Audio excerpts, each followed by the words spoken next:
अशी एक होळी डोरेमॉन पडला बघ. संगीता हसून बाळाला बोलली. त्यानेही हसून टाळ्या वाजवल्या.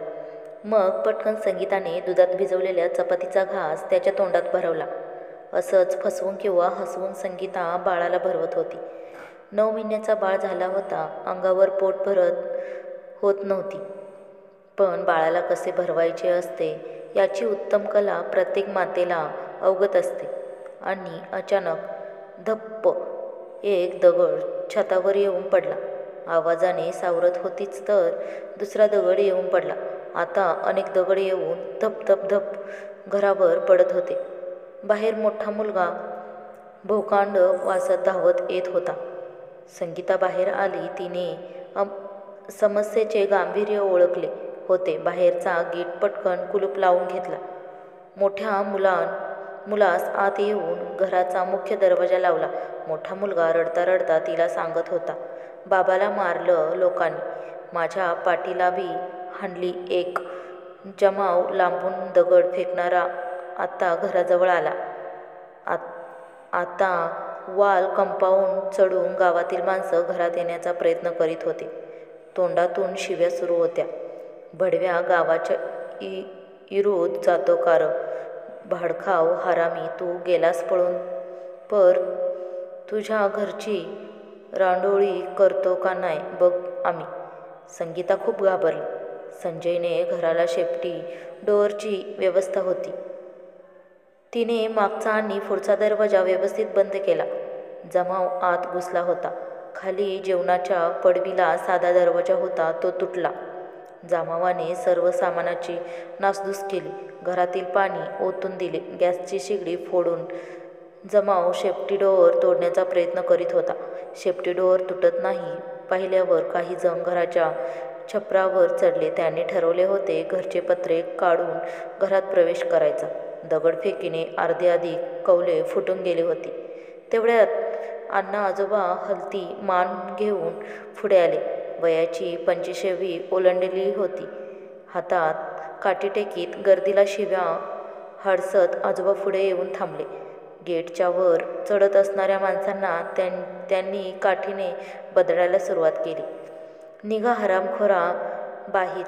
एका बाई माणसाले आणि तिच्या कचामीच्या पोरावर मर्दांनी दाखविता साकार. ज्यांनी गावाला घोडा लावला तो तुमच्या हातून पळून गेला नी. भाडखाऊ बटकीच्या पोटची अवलाद हरामी. राजकारणाच्या जागीव ठेवायचं. बायका पोरं तिथं आलती का? अण्णा आजोबांचे ऐकून सर्व तोडफोड करणारी माणसे मागे सरली. त्या गावात मान सन्मान होता. तसेच त्यांचं बाहेर असणारा मुलगा मोठा पोलीस अधिकारी होता. त्यामुळे अण्णांना विरोध करायची कुणाची हिंमत नव्हती. आता वयोमानानुसार ते घराच्या बाहेर निघत नव्हते. पण आयुष्यभर दिसलेला अन्याय सहन केला नाही त्यांनी. म्हणून ते संगीताच्या मदतीला धावले होते. संगीताला अण्णाच्या रूपात देव गावला होता. तिला आता संकट टाळायची शाश्वती झाली होती. अण्णांची नातसून आली. तिला कोणीतरी सांगितलं जाऊन अण्णा प्रक्षुब्ध जमावला आवरायला गेलेत. तिथे अण्णांचा हात पकडला आणि घरी येऊन जाताना बोलली, तुम्ही कशाला आलता बाबा? तुम्हाला चालव ना हलव, काय गरज होती याची? अण्णा चिडले. नातसुनेवर तिच्याकडे रोखून पाहत होते. त्यांची मान आता अधिकच हलत होती. त्यांनी रागातच हात सोडवून घेतला आणि रोखून पाहता पाहता बोलले, सोड माया हात, तू बी एक बाई माणूस आहे ना ग. का मग तुले वाटलं नाही संगीताच्या मदतीला जाया पाहिजेल? नातसुनेकडे उत्तर नव्हते. तिला पण संगीतावर गावातील लोकांनी अन्याय केला होता हे मान्य होते. पण ती गप्प राहिली होती. ह्या साऱ्या गदारोळात संध्याकाळ होऊन काळोख पडायचा सुरुवात झाली. मोठा मुलगा भीतीने थरथर कापत होता. लहाना रडून रडून झोपी गेला. मोठ्याला एका कुशीत आणि छोट्याला एका कुशीत घेऊन संगीता अजून कोपऱ्यात दडून बसली होती. नवरा पळून गेला. पण संगीताला मुलांना सोडून पळून जाता येत नव्हते. कारण मुलांना जन्म देऊन होत नाही. त्यांना मायेच्या पंखाखाली घेऊन अनेक प्रकारच्या संकटातून वाचवायचे असते. त्यांच्याच पात्रता येईपर्यंत माता कधीही त्यांना अंतर देत नाही. बापाने गावाच्या विरोधात जाताना बायका मुलांचा विचार केला नव्हता. कदाचित त्याची कृती कुटुंबाचा आर्थिक फायद्याची असेलही.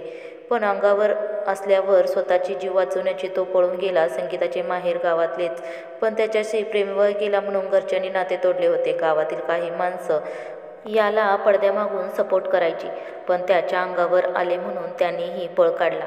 याला ग्रामपंचायत सदस्य बिनविरोध केला, पण सरपंच निवडीला त्याने विरोधी पॅनलकडून मत दिले. ग्रामपंचायत असल्याकारणानं दुसऱ्या गावाचा सरपंच झाला. याच्या गाव पॅनलच्या 11 पैकी 6 सदस्य असूनही सरपंचकी गावातून गेली आणि गावकऱ्यांनी तो पळून गेला म्हणून घरावर रोष काढला. अंधाराने त्याच्या साम्राज्याचा विस्तार वाढवायला घेतला. गावातल्या टवाळांनी शूरता दाखवायला सुरुवात केली. अंधारात घरावर अधूनमधून दगड पडत होते, तर छपराचे तुकडे राहून राहून पडत होते. मूल झोपेतून जागी झाली. मम्मी, भूक लागली. आता संगीताचा जीव तिळतिळ तुटायला लागला. ती उठून किचनमध्ये उजेड करायला निघाली. आतापर्यंत ती पिलांना घेऊन काळोखात बसून होती. ती उठली, पण पिलं पक्षिणीतील सोडायला तयार नव्हती. मग छोट्याला कडेवर आणि मोठ्याला हाताला धरून ती स्वयंपाकखोलीत आली. घरात दाट अंधार होता, पण पायाच्या स्पर्शाने तिने खोलीत लोकांच्या मनातील शोभ जाणला होता. उजेडाचा कवड्याशा अंधाराने मुलाच्या भुकेला शह देण्याचा तिचा केविलवाणा प्रयत्न होता. पण सकाळी हाताला थंड मुलायम स्पर्श देणाऱ्या काचेच्या बरण्या फुटल्यावर पायात रुतून एवढा जीवघेणा त्रास देत असतील याचा अनुभव तिने घेतला. तरी काचेच्या तुकड्यांना भीक घालणारी ती नव्हती. संगीताने मोठ्या मुलाला पण उचलून घेतले आणि असहाय्य वेदनेसह सुरक्षित जागी आली.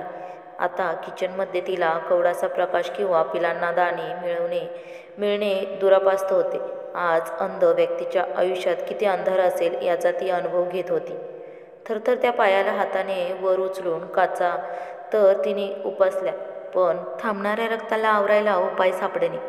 जुळवायचे होते, मग साडी फाटली अंगावरची. भुकेल्या बाळांसाठी फ्रीजकडे वळली. फ्रीजमधून पाणी झिरपले होते. त्यातच हात ओले करून स्वच्छ केले. दुधाच्या पातेल्यातून दूध कपातून बाळाला पाजले. रात्रीचे शिळे अन्न मोठ्याला भरवले. दगड पडत होते छपरावर, पण आता मुलासह तिला पण त्या आवाजाची सवय होऊन गेली. ये लक्ष ठिवारत्या संत्याव राच्याला आला. घराले गाठीत कामाचं खाडा भाडखाऊचा. घराच्या बाहेर आवाज येत होता. ही पण दक्ष झाली. लाकडं तोडायचा कोयता जवळ घेऊनच होती, पण तिचा जीव नकळत नवऱ्यात आता गुंतला होता. त्याचं काय झाले असेल? खूप प्रेम करायचे दोघे एकमेकांवर. पहिली भेट तिला आठवली. भर रस्त्यात त्यांनी तिचा हात पकडला होता आणि बोलला होता, संगे, मला तू जाम आवडलीस. संगीताला त्याचे बिनधास्त बोल आवडले होते. त्याचा स्पर्श तिला सुखावून गेला होता. तो तिला हवाहवासा होता, पण मुलीच्या जातीला मर्यादा असतात ना. तिने घरी नाव सांगितले. मग काय, संगीताच्या भावाने संतोषला बेदम मारहाण केली होती, तरी तो नमला नाही. त्यांना मार खाताना बोलत होता, मी तिलाच बायको करणार. संगीतावर एवढं प्रेम करणाऱ्या संतोषला ती कशी नाकारणार? घरच्यांना विरोध होता. शेवटी घरातून पळून जाऊन त्यांनी लग्न केले होते. संतोषचे इतर भाऊ आई वडील बाहेर राहत होते. त्यालाही ते बाहेर नोकरीसाठी जायला सांगत होते, पण त्याच्या नकार घंटेला ते नाही थांबवू शकले. संगीताच्या घरच्यांनी तिच्या नावाचे बाहुले बनवून त्याला अग्निसंस्कार देऊन अंत्येष्टी केली होती. आता घरच्यांना ती मृत होती. पुन्हा पिल्लं पक्षिणीच्या पंखाखाली झोपली. मोठे मूल बापाची आठवण काढत होते. रोज त्याला बापाच्या छातीवर झोपायची सवय होती. पक्षीण जागी होती. अन्न तिने मुलांसाठी राखून ठेवले, तसेही तिच्या गळ्याखाली ते उतरतही नव्हते. काळ रात्र होती. वैरी तर घराभोवताली फिरत होते. नकळत कधी झोप लागली समजले नाही. दुसरा दिवस होळीचा होता. गावात सणाची जय्यत तयारी सुरू होती. प्यायला पाणी फेकून दिलेल्या भांड्याच्या तळाशी होते, पण काचेची गॅस शेगडी फोडून टाकली होती. चूल पेटवायला लाकडं बाहेर होती. शिळ्या अन्नावर मुलांचा दिवस ढकलला गेला. पण रात्र झाली. बाहेर डफड वाजायला लागले आणि मुलं हट्ट करायला लागली. मोठा मुलगा साखर माळ मागायला लागला. संगीताच्या डोळ्यात अश्रू होते. आज तिला आयुष्याने खूप मोठी सजा दिल्याचा अनुभव येत होता. धावपळीत मोबाईल कुठे कोपऱ्यामध्ये गेला ते समजले नव्हते. मोबाईलला घरच्या बाहेरच्या कोपऱ्यावर नेटवर्क मिळायचं, पण तिने आता अनुभवले होते, आपण घरात जास्त सुरक्षित आहोत. आज होळीच्या दिवशी तिला आयुष्याची होळी झाल्याची अनुभूती येत होती. तिने कधी स्वप्नात पण हा विचार केला नव्हता. तरी तिला भाऊ आई-वडील असताना तिच्या वाटेला असे दिवस आले होते. घरातला काही भाग फक्त तिच्या पायाखाली होता. पायाची जखम त्रास देत होती. पुन्हा रात्र जवळ आली आणि आजच्या रात्रीलाही तिने सामोरे जाण्याचे ठरवले. बाहेर उजेड दिसायला लागला. कुणीतरी दरवाजा वाजवत होते. ही घाबरली. आता नवीन कुठले संकट येणार आहे देव जाणे. संगे दार उघड. आवाज ऐकून संगीताच्या जीवात जीव आला. पाण्यात बुडणाऱ्या व्यक्तीला सुखरूप किनारा गाठताना जसा आनंद व्हावा तसाच आनंद संगीताला झाला होता. 7वीची परीक्षा झाली आणि हायस्कूलला दुसऱ्या गावात मुलांना जायला लागायचे. संगीता पण दुसऱ्या गावात हायस्कूलला जात होती. तिथे वंदी आणि फातिमा तिथल्या 2 मैत्रिणी भेटल्या होत्या. तिघींची खूपच घनिष्ठ मैत्री होती. डब्बा खायला एकत्रच असायच्या. त्यातील फातिमा हायस्कूलच्या गावातील होती. दुपारी जेवायला तिघी फातिमाच्या घरी जायच्या. कधी कधी फातिमाची आई मुलींना चांगली बिर्याणी तर कधी मटण चिकन करून खायला घालायची. वंदी खूपच गरीब घराण्यातली होती. तिची वस्ती हायस्कूलपासून जवळच होती, पण तिचे आईवडील खूपच मायाळू होते. वंदीजवळ तिचे आई-बाबा रानमेवा पाठवून द्यायच्या. त्यांना हायस्कूलातली मुलं इना मीना डिक्का म्हणून चिडवायची. तसेही वंदीच्या बौद्ध वस्तीत कुणी जात नव्हतं. फातिमा मुस्लिम खटकाची लेक होती, पण संगीता मराठ्याची आणि आजोबा गावचा पाटील. मुलींना मैत्रीपुढे जातपात दुय्यम होती. 10वीचा सेंडऑफ झाला आणि संगीताला वाटले आपण पण मैत्रिणी घरी घेऊन जायला हवे. म्हणून संगीता मुलींना घरी घेऊन गेली. चांगला पाहुणचार झाला. मुली जेवायला बसल्या होत्या. संगीच्या आजीला कोणीतरी सांगितलं, संगीच्या जोडीला आलेली मैत्रीण एक फारूक खटकाची पोर आहे नि दुसरी बौद्ध वाड्यातली. म्हातारीच्या तळपायाची आग मस्तकाला गेली. म्हातारी ताडताड उठली आणि संगीच्या फेकाटात लाथ घातली. संगीला समजले नाही म्हातारी अशी का वागते. हिजडे गाडवी घर बटवाया निघाली सा, हेच थेर कराया जाती का. हायस्कूलला ये पोरी व निघा पहिले घरातल्या. खूप मोठा मानवतेचा अपमान होता. भरल्या ताटावरून माणसाने कमी जातीचा ठरवून उठवले होते. संगी फातिमाला आणि वंदीला निरोप देताना खूप रडत होती. आपण त्यांना बोलावले आणि घरच्यांकडून अशी वागणूक नव्हती मिळायला पाहिजेत. संत्याने त्यांना पाहिले. तो त्यांच्याच वर्गात शिकत होता. त्याने रडण्यावरून अंदाज बांधला काय झाले असेल. अरे पोरियो, मी पुढल्या दारात तुमची वाट पाहत होतो. तुम्ही मागल्या दारात येऊन असा काय कालवा करून राहिल्यात. चला घराला, माझ्या आई कवा धरून वाट पाहू राहिले. नंगो आता आम्ही जातो. वंदी बोलली आणि रडायला लागली. संगी आणि फातिमा तिचे सांत्वन करीत होती. संत्या बोलला, माझ्या आईला माणसं आवडत्यात, जतपात नाही. संत्याच्या घरी पोहोचल्यावर संत्या ओरडला, आई तुझ्या सूनबाईला घेऊन आलोय बघ. जोडीला 2 करवल्या बी आहेत. संगीने जोरात पाठीत बुक्का हाणला संत्याच्या. वंदीनी फातिमा हसायला लागल्या. संगी लटक्या रागात बोलली, चला ग पोरीनो, आपण जाऊ. ह्यो मुडदा नाही सुधरायचा. संतेची आई बाहेर आली. ए गप्र, तू काहून त्रास देतोस पोरींना. या ग पोरी आत. पोरींचे लाल डोळे पाहून संतेच्या आईने विचारले, का ग डोळा लाल लाल दिसतात. काय झालं रडाया. संगी रडायला लागली. तिने घडलेला प्रकार संगीताला संतेच्या आईने तिन्ही पोरींना एकत्र मिठीत घेतलं. म्हातारीतले ताठं मटाण द्या वाढून. मग म्हातारी निस्ती दात नसलं तरी चुकून खाईल. तवा तिला खाटकी बी चाललं. शेतात धान्य पिकावले, बुद्ध बी चाललेलं. पर बुद्धाचा आणि खाटका घरचा मनुष्य तिला खपत नाही. फातिमाला आणि संगीला 12वीच्या पुढे शिक्षण घेता आले नाही, पण वंदी शिकून सरकारी नोकरी करीत होती. संगीताचे आणि संतोषचे प्रेमप्रकरण चव्हाट्यावर आले होते. संगीच्या घरच्यांचा कडाडून विरोध होता. संगीच्या लग्नाच्या आदल्या दिवशी संत्याने तिला पळवून नेलं. 1 वर्ष गावाच्या बाहेर काढला.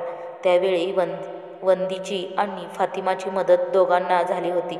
एक बाळ झाल्यावर ते गावात परतले. विरोध मावळला होता, पण संगीता माहेरच्यांना कायमची मुकरी होती. आज जीवावर बेतलेल्या प्रसंगात कुणी मदतीला आलं नाही, पण त्या तिच्या मैत्रिणी दुरून आल्या होत्या. त्यांना त्यांच्या घरून यायला 10-12 तास लागले होते. संगीताच्या गळ्यात पडून वंदी आणि फातिमा ओक्साबोक्शी रडत होत्या. फातिमाच्या भावाने घरातील वीज दुरुस्ती केली होती. आता घरात लख्ख प्रकाश पडला होता. वंदीने आठवणीत पोरांना डफड आणि साखरमाळ आणली होती. वंदीचा भाऊ पोलीस पंचनाम्यात मदत करीत होता. साहेब, एक स्त्री तिच्या 2 लहान मुलांसह घरात होती आणि जमावाने तिला व तिच्या बाळांना घरात कोंडून मारण्याचा प्रयत्न केला. जमाव हा गावातीलच होता. एका स्त्रीला अंधारात 1 रात्र आणि 2 दिवस कोंडून राहायला लागले. स्वातंत्र्य भारतात आणि 21व्या शतकात असे घडते आहे. गुन्हेगारांना वेळीच शासन व्हायला हवे. पोलीस पिंजरा गावात दाखल झाले. गावात जे 50च्या आतील पुरुष होते त्यांना पकडून पोलीस घेऊन गेले. काही पळून गेले. होळीचा सण आणि गावात उरली लहान मुलं, स्त्रिया आणि वयस्कर माणसं. आता संगीताची मुलं डफड वाजवीत होती. संतोष पण घरी उगवला होता. मोडतोड झालेल्या तसेच टाकाऊ वस्तूंची लाकडाची होळी पेटवली गेली. मित्रांनो, ही कथा तुम्हाला कशी वाटली कमेंट करून कळवा आणि आपल्या चॅनलला सबस्क्राईब करायला विसरू नका. धन्यवाद.